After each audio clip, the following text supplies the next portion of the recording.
Assalamualaikum warahmatullahi wabarakatuh. Apa kabar semuanya? Semoga dalam keadaan sehat selalu. Pada kesempatan kali ini saya akan memberikan tutorial tentang penggunaan surel ya. Untuk menggunakan laptop, kalian bisa langsung klik google.com ya melalui Chrome. Kemudian apabila kalian menggunakan Android, maka kalian juga langsung bisa menggunakan Chrome. Kemudian langsung klik pada address bar, ketik google.com ya. Nanti hasilnya seperti ini. Nah, setelah terbuka google.com, maka di sini akan tampil ada Gmail, gambar, kemudian ada aplikasi Google ya. Kita bisa menggunakan kedua cara ya. Pertama, kalian bisa klik aplikasi Google, kemudian klik Gmail, atau langsung klik Gmail ya. Setelah itu akan muncul struktur dari Gmail kita miliki ya. Yang pertama ada tulis, ini untuk memulai pengiriman email. Kemudian ada kotak masuk yang masuk kepada kita ya. Kemudian berbintang adalah email yang kita tandai berbintang seperti di WhatsApp ya. Kemudian ditunda email yang belum sempat terkirim. Kemudian terkirim adalah email yang sudah berhasil kita kirim ya. Jadi email yang sudah terkirim kita bisa melihatnya apakah berhasil atau tidak. Kita bisa melihat pada folder terkirim ya. Kita cek, klik terkirim, maka email-email ini adalah email yang berhasil terkirim ya. Kemudian draft adalah email yang belum kita kirim ya, masih sifatnya draft. Kemudian tugas harian ya. Ini tugas harian, tugas informatika, kemudian tugas IPA ini adalah semacam folder ya. Kita bisa membuatnya sendiri secara default. Folder-folder ini tidak ada ya. Ini baru kita buat sendiri. Kemudian selengkapnya selengkapnya ini adalah folder yang tersembunyi ya. Ini ada penting, ada chat, terjadwal, semua email, spam ya. Untuk spam ini adalah email-email yang dikategorikan sebagai email yang beriklan ya, email iklan, atau dianggap oleh Google sebagai email iklan atau spam ya. Ya, di sini kebetulan tidak ada. Jadi hati-hati terhadap email ya, jangan sembarang dibuka ya. Kemudian sampah adalah email yang sempat kita hapus ya, masuknya ke folder ini ya, folder sampah seperti di recycle bin ya pada Windows. Kemudian kategori ini ada di sosial, update, forum, promosi ya. Ini semacam folder-folder yang dibuat oleh Google ya. Kemudian kelola label ya. Ini ada buat label baru ya, seperti ini ya, tugas harian, tugas informatika, tugas IPA. Ini membuatnya dari sini ya, kelola label, kemudian buat label baru.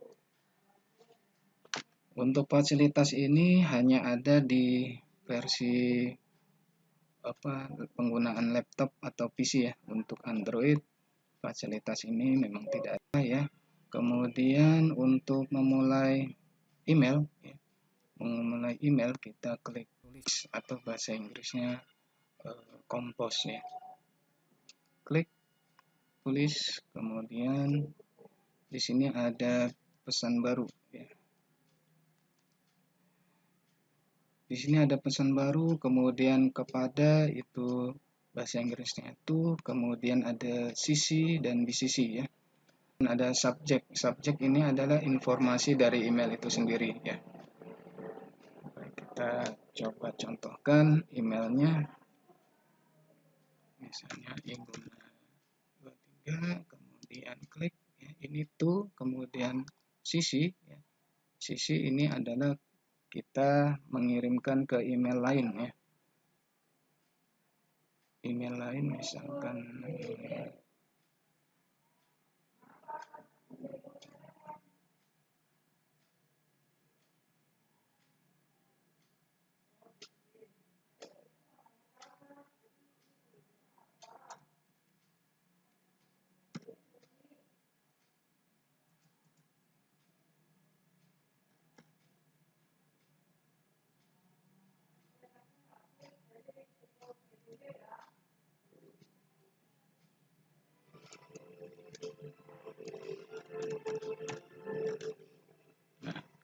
ini untuk penggunaan CC ya. Ini adalah email yang dikirimkan selain email to ya. Kemudian BCC artinya apabila kita mengisi di alamat ini ya, di BCC, maka email yang CC ya pada CC dan email yang ada pada to tidak terlihat ya, tidak melihat bahwa saya mengirim ke Haidar Syamil ya.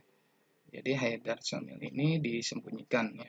Kalau kita mengirim di BCC ya, alamatnya menaruh di BCC. Sedangkan BCC mengetahui bahwa saya mengirim ke CC dan ke to ya.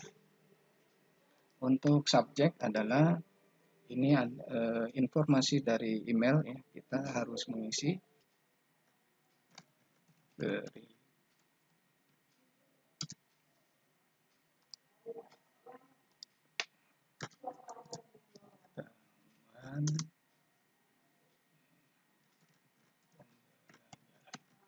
oke, misalkan ya, kemudian kepada contoh alamat ini sebagai kata pembuka Bapak.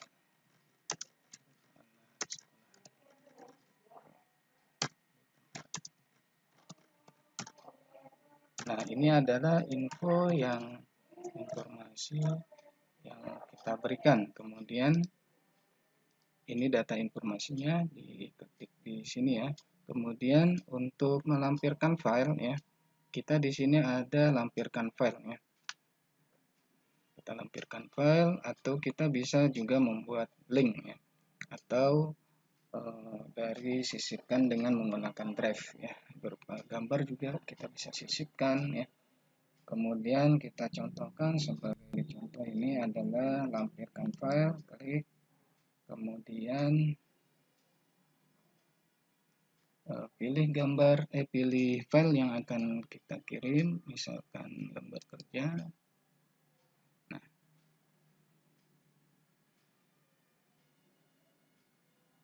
Nah, dengan tampilnya seperti ini berarti kita sudah berhasil melampirkan file. Tinggal kita klik kirim ya.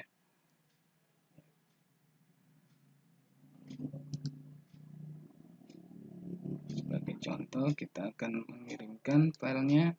Ini untuk di sisi saya hapus dulu karena sebagai contoh saja. Kita kirimkan, klik kirim. Nah, apakah email itu berhasil atau tidak? Kita bisa mengecek dari folder terkirim ya. Klik folder terkirim, kemudian di sini ada informasi bahwa ini terkirim ya. Ini menandakan ini sudah terkirim kepadanya. Untuk melihat lebih detailnya bisa di sini ya. Bisa diklik emailnya. Kemudian di sini bisa kita lihat mail direct reception. Nah, ini ya. Encryption. Nah, ini berarti sudah terkirim ya. Ini email yang lampirannya, kemudian ini pemberitahuan email yang sudah terkirim. Ini ada tandanya ya. Ada tanda bahwa ini ada lampirannya. Oke, kita cek lagi untuk email masuk. Nah, ini dia. Ini kebetulan saya menggunakan email Hayat.Yasan. Ini sudah masuk di email pemberitahuannya, pemberitahuan pembelajarannya. Nah, ini adalah email. Nah, ini adalah email yang tidak ditemukan ya. Saya mengetik email ini ini ya, iguana ini berarti tidak ada atau salah pengetikannya. Jadi bisa dicek lagi alamat-alamat email yang tidak terkirim, berarti bisa dipastikan bahwa email yang kita ketik ya itu ada kesalahan. Ini model email yang tidak ditemukan. Oke, demikian dari saya. Terima kasih semuanya. Wassalamualaikum warahmatullahi wabarakatuh.